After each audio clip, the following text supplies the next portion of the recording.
সংসার করতে হবে যাই দেখছিল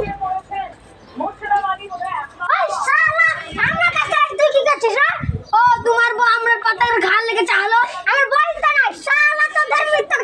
এই চলে শালা চল ভাই ভাই তো মাফ করে দে তোর তো মাফ করে দিলা শুধু চুরি করতে আসিস আবার এই করছিস শালা ধর কিছু বলি রে এটা যদি করিস না ভুল সেটা সে মেরে ফেলবো দাঁড়া শালা বাড়ি গেলাম এইসব যদি দেখি তুই পালাইছিস দেখেছিস ওরে আর এক শালা চলেছে রে ওই শালা তুই কি করতে আসছিস তোমার বাবার পাতালি পাতালি কি করতেছিস আর একবার তুই আসছিস ও বললা শালা বউ আমার বই তো নাই তো ধর কিছু বলে না ভাই আমাকে দাও এগুলো না ভাই আমি শালা চল